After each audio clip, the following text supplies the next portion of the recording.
Hi, I'm Maciel, QuickBooks consultant and founder of your CFO on the go. In today's video, I would like to give you a quick tip on how to merge your duplicate vendors.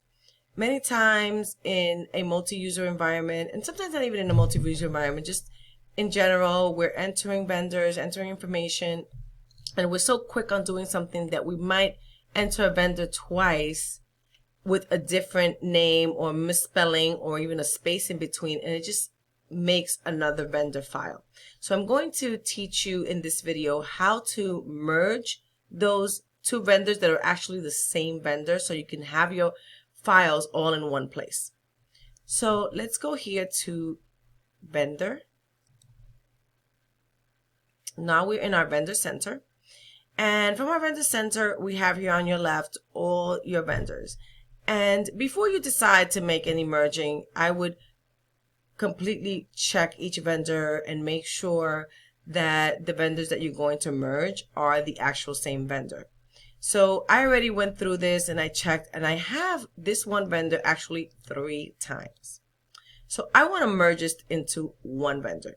Now if you see, this one here says 458 South Broadway. South is spelled out completely. And then here 458 abbreviated S Broadway Meet. Both these have a balance and they have invoices. As you can see to your right here, you'll see that they have transactions, invoices. Now the third vendor, 458 S Broadway, actually has no transactions. So the first thing we could do, we could actually delete this one vendor because it has no transactions. It was an error and it just stayed there. So we can right click, delete vendor, and it's going to ask you, do you sure you want to delete? In this case, it's asking you because the vendor has no transaction. If the vendor had any transactions, it would tell you you are not able to delete. You have to make the vendor inactive. But since we have no transactions, we can delete, click on OK, and we're good to go. Now, we're going to merge these two vendors. I prefer the full name where South is spelled out because that's the actual name of the vendor, and I want to keep it that way.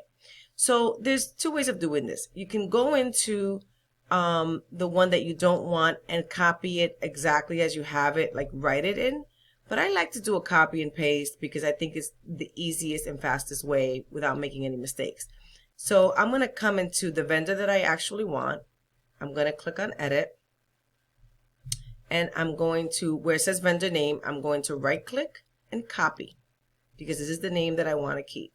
I'm going to click on OK here. Now I'm going to go to the vendor that I want to merge, but I want to make the same. So I'm going to click on edit, and where it says vendor name, I'm going to right click and paste. And again, everywhere else I'm going to paste just to play it safe.